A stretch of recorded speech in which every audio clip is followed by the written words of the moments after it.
ആരാണ് ഉമ്മ? പകരമില്ലാത്ത അക്ഷരങ്ങളാണ് ഉമ്മ എന്ന് പറയണത്. ഉമ്മാനെ കുറിച്ചിട്ടുള്ള പ്രസംഗം യൂട്യൂബിൽ കേട്ടിട്ട് കരയുന്നതിനേക്കാൾ നല്ലത് ഉമ്മ ഉള്ള കാലത്ത് ഉമ്മാനെ ചിരിപ്പിക്കുക വേണ്ടത്.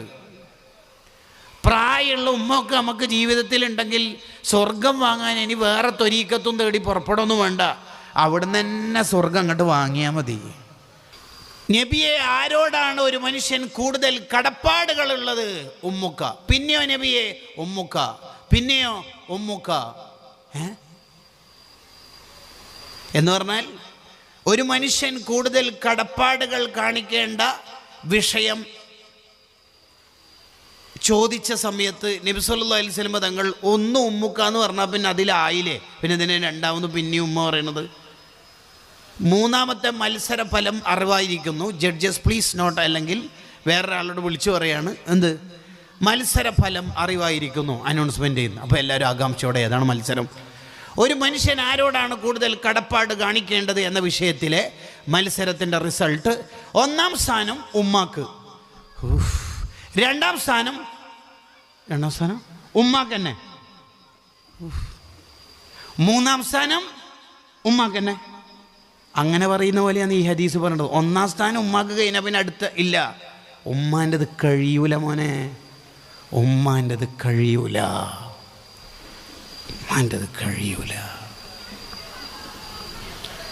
തലയിൽ ചുമന്നിട്ട് ഹജ്ജിന് കൊണ്ടുവന്ന ആൾ മഹാന്മാരോട് ചോദിച്ചല്ലോ, ഞാൻ ഇത്രയും കിലോമീറ്റർ യാത്ര ചെയ്യുമ്പോൾ എൻ്റെ ഉമ്മാക്ക് നടക്കാൻ വയ്യാത്തതുകൊണ്ട് ഈ ചുമന്ന് കൊണ്ടുവരിക.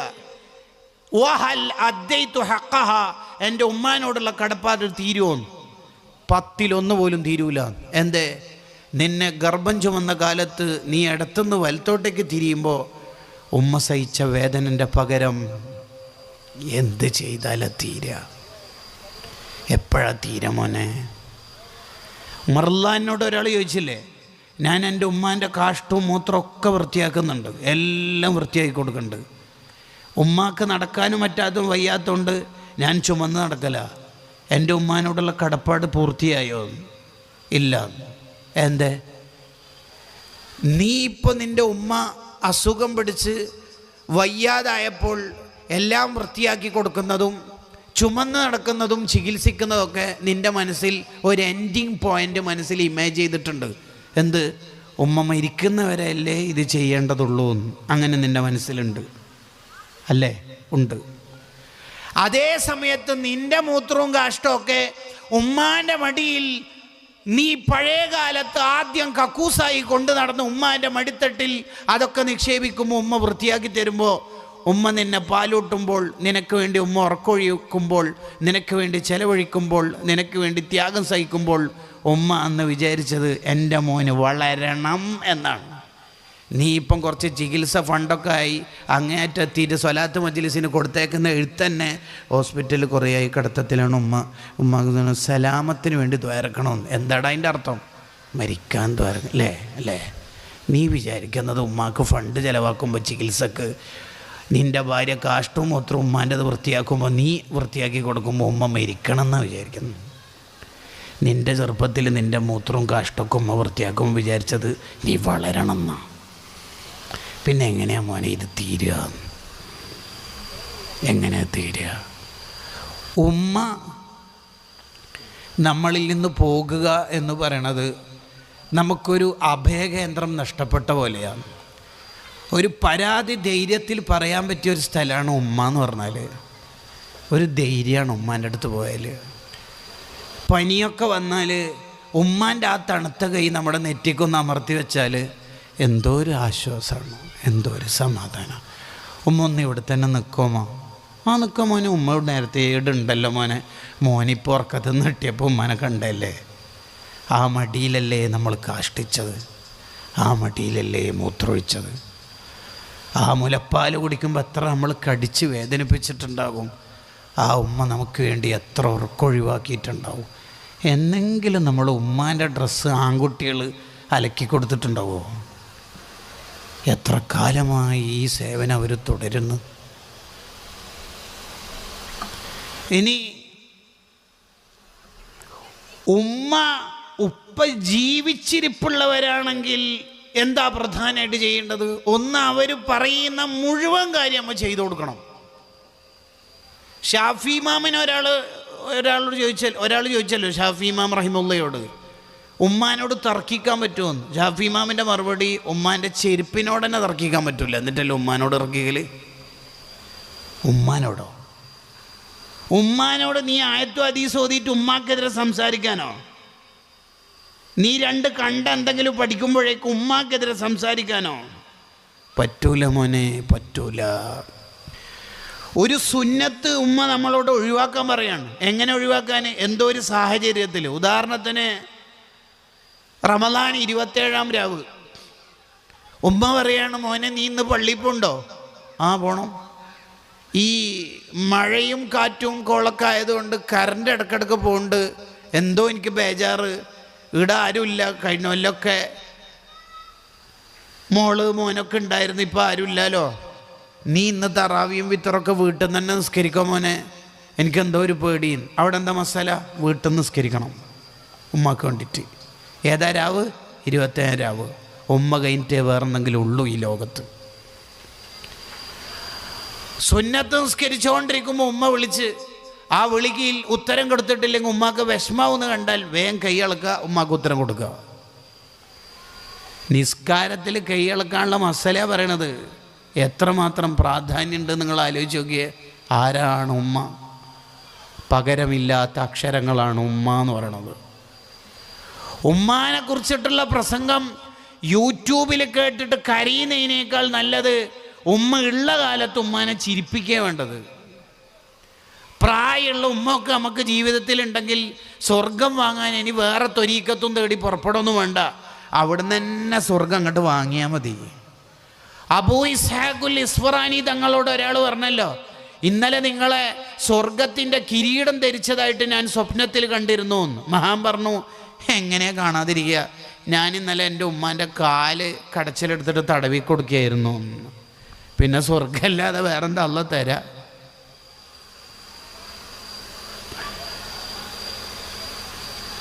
അപ്പോൾ ഒന്നാമത് വേണ്ടത് അവരെന്തു പറഞ്ഞാലും നമ്മൾ അനുസരിക്കണം. ഒരു പക്ഷേ നമ്മളെ മനസ്സിൽ അത് വിഷമമുണ്ടാവും, എന്നാലും അതനുസരിക്കണം. ആ അനുസരിച്ചതിൻ്റെ ബർക്കത്ത് തുടർ ജീവിതത്തിൽ അള്ളാഹു നൽകും.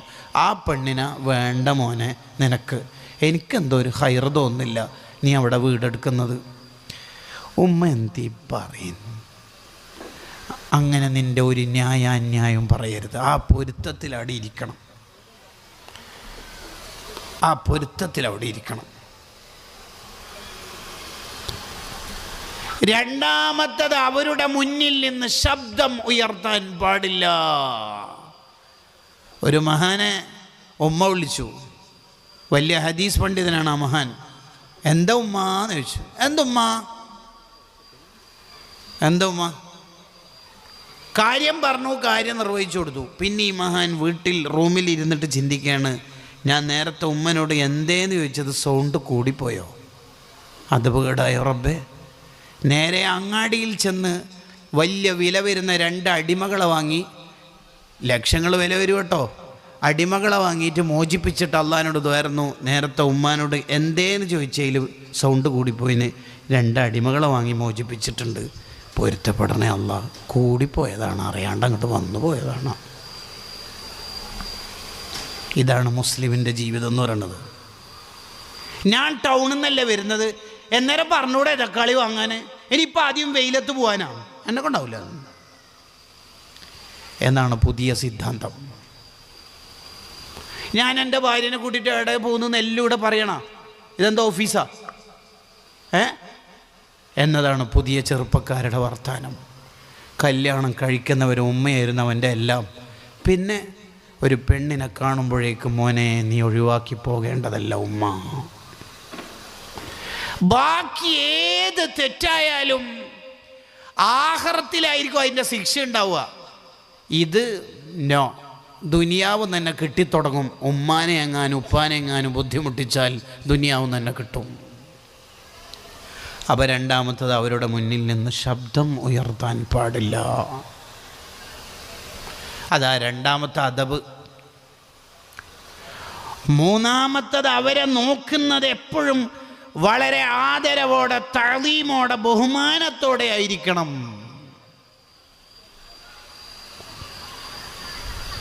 കരുണയോടെ മാതാപിതാക്കളിലേക്ക് നോക്കിയാൽ ഹജ്ജ് ഉംറ ചെയ്ത കൂലിയ. വീട്ടിൽ തന്നെ സംവിധാനം സ്വർഗം വാങ്ങാൻ അല്ല വെച്ചേക്കണത്. ചില ചെറുപ്പക്കാരൊക്കെ ഉണ്ട്, എനിക്കൊക്കെ പരിചയമുള്ള കുറേ കുട്ടികളുണ്ട്. കുറച്ച് കുരുത്തക്കേടൊക്കെ അവരുടെ ജീവിതത്തിലെ പുതിയ ട്രെൻഡിനനുസരിച്ച് മുടിയിലും ഡ്രസ്സിലൊക്കെ ഉണ്ടാകും. എന്നാലും അവർക്ക് ജീവൻ്റെ ജീവനാ ഉമ്മ എന്ന് പറഞ്ഞാൽ. എത്ര കൂട്ടുകാർ എന്ത് പിക്നിക്ക്, എന്ത് ബീച്ച്, എന്ത് ഫുഡ് അടിക്കൽ എന്ന് പറഞ്ഞാലും ഉമ്മാൻ്റെ മിസ് കോൾ ഉണ്ടല്ലോ, ഉമ്മ എന്തിനാ വിളിച്ചേ? ഞാൻ വരാമോ, ഞാൻ വരാം. ഒന്നും തിരക്കിലൊന്നുമില്ല. അയ്യോ ഞാൻ കുറച്ച് എന്തേ ഉമ്മ വിളിക്കണ്ട. എന്ത് ഉമ്മ വിളിക്കുന്നുണ്ട്? ട്രെയിൻ ഫ്ലൈറ്റ് ഇവിടെ ഒരു വർത്താനില്ല, ഉമ്മ വിളിക്കുന്നുണ്ട്. അതിൻ്റെ മേലെയൊന്നും ഒരു ഫ്ലൈറ്റും പറക്കൂല, ഉമ്മ വിളിക്കുന്നുണ്ട്. അങ്ങനെ നമുക്ക് കഴിയണം മനുഷ്യന്മാരെ. ഒരു ഉമ്മയല്ലേ നമുക്ക് ജീവിതത്തിലുള്ളൂ. ഉമ്മ പോയാൽ ഇനി ആര്? ഉമ്മ പോയാൽ കണ്ണിൻ്റെ കാഴ്ച പോയ പോലെ എന്നല്ല പറയേണ്ടത്, സൂര്യനെ അസ്തമിച്ച പോലെയാണ്. ഒരു ഇരുട്ടായിരിക്കും ജീവിതത്തിൽ. ഒന്നും ആരോടും പറയാനും കഴിയില്ല, ഒരു ടെൻഷൻ പറയാൻ കഴിയില്ല. കാരണം ബാക്കി ആരോട് നമ്മൾ ടെൻഷൻ പറഞ്ഞാലും അവരുടെ ടെൻഷൻ നമുക്ക് കേൾക്കേണ്ടി വരും. ഉമ്മാക്ക് എത്ര ടെൻഷൻ ഉണ്ടെങ്കിലും നമ്മളെ ടെൻഷൻ ഉമ്മ കേട്ടാൽ, അല്ലാ കുറേ ദിവസമായ മോനെ ഡോക്ടറെ കാണിച്ചിട്ടില്ല, എന്താ മോനെ ഇങ്ങോട്ട് വാ. അതൊരു സ്നേഹമാണ് സംഭവം. ആ സ്നേഹലോകം വല്ലാത്ത ലോകമാണ്. ഈ 1 വയസ്സ് 1.5 വയസ്സൊക്കെ ആകുമ്പോൾ ഈ മുമ്പിൽ പല്ല് മുളക്കും, അരിപ്പല്ല് എന്നാണ് അതിന് പറയൽ. അന്നാണെങ്കിൽ നമുക്ക് ഈ കുറച്ച് മുലപ്പാൽ കുടിച്ചാലൊന്നും വല്ലാതെ ദാഹം മാറിക്കിട്ടൂല. അപ്പോഴൊക്കെ ഈ ഉമ്മയുടെ മുലക്കണ്ണിയിൽ കടിച്ച് വേദനിപ്പിക്കും. നമ്മളാ ഒരു എന്താ പറയുക, ഒരു അപക്വമായ കാലത്ത് ഉമ്മിങ്ങനെ പറിച്ചിട്ട് അപ്പുറത്തേക്ക് മാറ്റുമ്പോൾ അവിടെയും കിട്ടും കടി. അപ്പോഴൊന്നും ഉമ്മ നമ്മളെ ശപിക്കൂല, ലാനത്ത് ചെയ്യൂല. കള്ള കിട്ടൻ എൻ്റെ മോനെ പറഞ്ഞ അങ്ങനെ ഒരു തമാശയിലൂടെ അതെത്രയാ വേദനിച്ചിട്ടുണ്ടാവുക, എത്ര വേദനിച്ചിട്ടുണ്ട്. നമ്മൾ തന്നെ ടോയ്ലറ്റിലൊക്കെ പോയാൽ ഇടത് കൈ കൊണ്ടേ വൃത്തിയാക്കുകയുള്ളൂ. വലത് കൈ കൊണ്ട് വെള്ളം എത്ര അടിച്ചാലും നജസ് ടച്ച് ചെയ്യണമെങ്കിൽ ഇടത്തേക്ക് കൈ കൊണ്ടേ ടച്ച് ചെയ്യുള്ളൂ. നമ്മളെ കാഷ്ടവും മൂത്രവും വലത് കൈ കൊണ്ട് തൊട്ട ഒരു മനുഷ്യൻ ഈ ഭൂമിയിൽ ജീവിച്ചു പോയിട്ടുണ്ടെങ്കിൽ നമ്മൾ ഉമ്മ മാത്രമായിരിക്കും. ഇപ്പം അല്ലേ ഈ പമ്പേഴ്സ് കൾച്ചറൊക്കെ വന്നത്. എന്തപ്പോൾ അതിന് പകരം പറയാം? എന്തപ്പോൾ പകരം? എപ്പോൾ സ്നേഹത്തോടെ മാത്രം നോക്കണം, സ്നേഹത്തോടെ മാത്രം. മോനെ നീ കുറച്ച് ദിവസം ലീവിന് വന്നാൽ എൻ്റെ അടുത്ത് നിൽക്കണേ മോനെ എന്ന് ചെറുക്കനോട് ഉമ്മ പറഞ്ഞാൽ, ഞാൻ ലീവിന് എങ്ങനെ വരും ഉമ്മ, ടിക്കറ്റ് ഫെയർ. നീ ഇപ്പോഴേന് വരൂല, നീ സാധാ റബിയുൽ അവ്വലിനും റമദാനിലൊക്കെ വരുത്തണ്ടല്ല. ഓൻ വരൂല. എന്തുകൊണ്ട്? ഓൻ ഭാര്യനെ ഖത്തറിലേക്ക് കൂട്ടീന്. വരില്ലല്ലോ, വരൂല. എന്നാൽ പിന്നെ എൻ്റെ ഭാര്യ ഫൗസിയാനെങ്കിലും അയച്ചുകൂടെടാ. തീരെ കഴിയുന്നില്ലടാ, തീരെ ആവുന്നില്ലടാ, തീരെ കഴിയുന്നില്ല. ആരും പണിയെടുപ്പിക്കാനൊന്നല്ല, എന്നാലും ഒരു ചായ ഉപ്പാക്ക് ആക്കി കൊടുക്കാൻ ആരുമില്ല.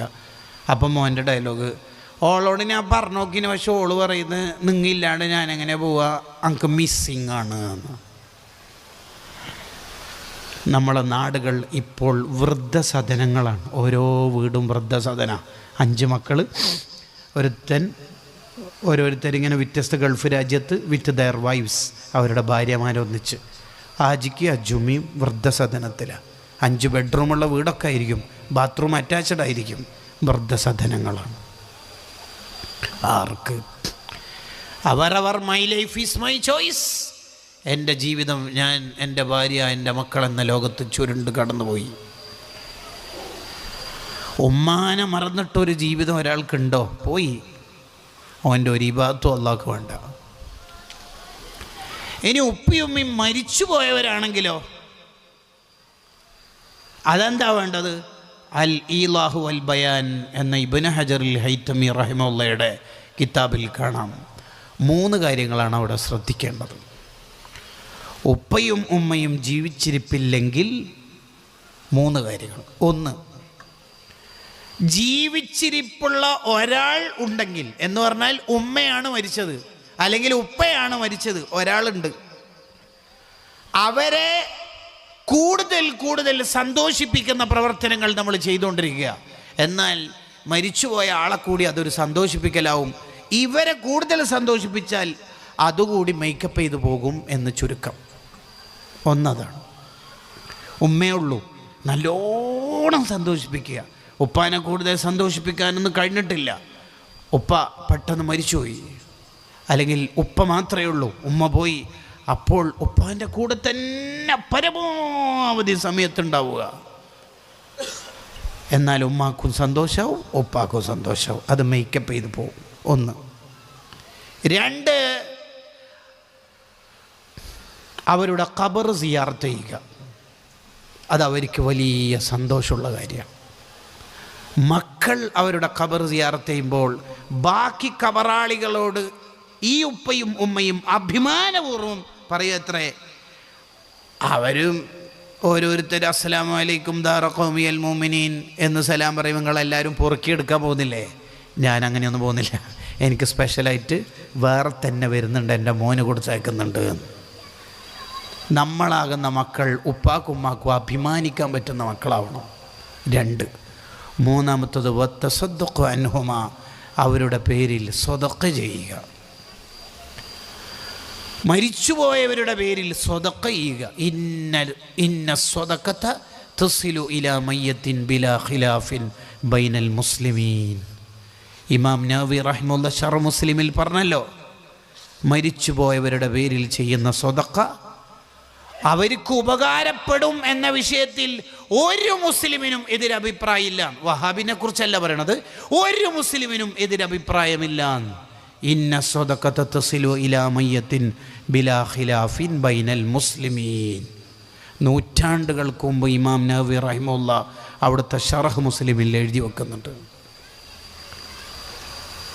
വഹാബികൾ പറയുന്ന നോക്കണ്ട, മുജാഹിദ് ജമാഅത്തുകാരോ ഓർക്കെന്ത് ദീനറിയാം. മുസ്ലിമീങ്ങൾക്കിടയിൽ അഭിപ്രായ വ്യത്യാസം ഇല്ല എന്ന് പറഞ്ഞാൽ പിന്നെ ഒരുത്ത മുസ്ലിമാണെങ്കിൽ അഭിപ്രായ വ്യത്യാസം ഉണ്ടാകാൻ പാടില്ല എന്ന്. വഹാബികൾ തന്നെ അംഗീകരിക്കുന്ന നേതാക്കൾ അവരുടെ കിതാബിൽ ഈ വിഷയം എഴുതി വെക്കുന്നുണ്ട്. ഇപ്പോൾ ഞാൻ അതിലേക്കൊന്നും കടന്നു കയറി സംസാരിക്കണില്ല. മരിച്ചുപോയ മാതാപിതാക്കൾക്ക് മക്കൾ ഇങ്ങനെ ഖൈറ് കൊടുത്തേക്കുമ്പോൾ അവിടെ സംഭവിക്കുന്ന ഒരു സന്തോഷമുണ്ട്. എന്താ സന്തോഷം? ആ മാതാപിതാക്കളുടെ മനസ്സിൽ വലിയ സന്തോഷം ഉണ്ടാവും. ഈ സ്വതക്കയും ഈ ഖൈറാത്തും ഖബറിലേക്ക് എത്തുമ്പോൾ അവർക്ക് വലിയ ഹാപ്പിയാവും. തീർന്നില്ല, ഇത് കണ്ടിട്ട് ആ മാതാപിതാക്കൾ ജീവിച്ചിരിക്കുന്ന മക്കൾക്ക് വേണ്ടി ഇങ്ങോട്ട് ദുആ ചെയ്യും. എന്താ ദുആ? ഈ ഖൈറ് കൊടുത്തയച്ചുകൊണ്ടിരിക്കുന്ന എൻ്റെ മക്കളെ ഖൈറിൽ തന്നെ നിലനിർത്തണേ അല്ലാന്ന് ദ്വാരക്കും. മരിച്ചുപോയവർ ജീവിച്ചിരിപ്പുള്ള മനുഷ്യർക്ക് ഇങ്ങോട്ട് ദ്വാരക്കുന്ന്. ഇബ്നു റജബുൽ ഹംബലി റഹിമഹുള്ളയുടെ അഹ്വാലുൽ ഖുബൂർ എന്ന ഗ്രന്ഥത്തിൽ വിശദമായി ആ കാര്യം പറയുന്നുണ്ട്. കണ്ടോ, ഇതാണ് മാതാപിതാക്കളോടുള്ള കമ്മിറ്റ്മെൻ്റ് എന്ന് പറയുന്നത്. തീർന്നിട്ടില്ല. മാതാപിതാക്കളുമായി ബന്ധമുള്ള ആരെല്ലാം ഉണ്ടോ അവരെല്ലാം സ്നേഹിക്കണം, അവരെ മുഴുവനും ബഹുമാനിക്കണം. ഉമ്മയുടെ ജ്യേഷ്ഠത്തിമാർ അഥവാ മൂത്തമ്മമാർ, ഉമ്മയുടെ അനുജത്തിമാർ, ഇളയമ്മമാർ, അവരൊക്കെ ഉമ്മാനെ സ്നേഹിക്കണ പോലെ, ഉമ്മാനെ ബഹുമാനിക്കുന്ന പോലെ നോക്കണം. ആരാ അതൊക്കെ ചെയ്യണത്? ഉപ്പാന്റെ ജ്യേഷ്ഠനുജന്മാർ ഉപ്പയെ സ്നേഹിക്കുന്ന പോലെ അവരെയും സ്നേഹിക്കണം. ഇബ്നു ഹജർ റഹിമഹുള്ളയുടെ അസ്നൽ മത്വാലിബ് ഫീ സിലത്തിൽ അർഹാമി വൽ അഖാരിബ് എന്ന ഗ്രന്ഥത്തിൽ ഇതിന് ഈ വിഷയം ചർച്ച ചെയ്യാൻ വേണ്ടി ദീർഘമായ മസ്അലകൾ, പഠനങ്ങൾ, പേജുകൾ ഉണ്ട്. ഇളയമാനും മുത്തമ്മാനെയൊക്കെ നമ്മൾ സ്നേഹിക്കുന്നത് ഉമ്മാനോടുള്ള സ്നേഹത്തിൻ്റെ ഭാഗ. അൽ ഖാലത്തു ബിമൻസിലത്തിൽ ഉമ്മീന, അൽ ഖാലത്തു ബിമൻസിലത്തിൽ ഉമ്മി, ഉമ്മാൻ്റെ സ്ഥാനത്താണ് ഉമ്മാൻ്റെ സഹോദരിമാർ. അത് ഉമ്മയും പഠിപ്പിച്ചു കൊടുക്കണം. ഇത് ഇളയമ്മയാട്ടോ, മൂത്തമ്മയാണേ, നീ കല്യാണം കഴിച്ചിട്ട് എന്തെങ്കിലുമൊക്കെ ഒരു സാധനമൊക്കെ വാങ്ങിയിട്ട് പോകണം മോനെ, മൂത്തമ്മാൻ്റെ ഒക്കെ സേവനം നിനക്കറിയാത്തോണ്ടല്ലേ ഉമ്മയും പഠിപ്പിച്ചു കൊടുക്കണത്. ഇതേപോലെ തന്നെ ഉപ്പാൻ്റെ സുഹൃത്തുക്കളെയും നമ്മൾ പരിഗണിക്കണം. അത് ഉപ്പാനെ സ്നേഹിക്കുന്നതിൻ്റെ ഭാഗമാണ്.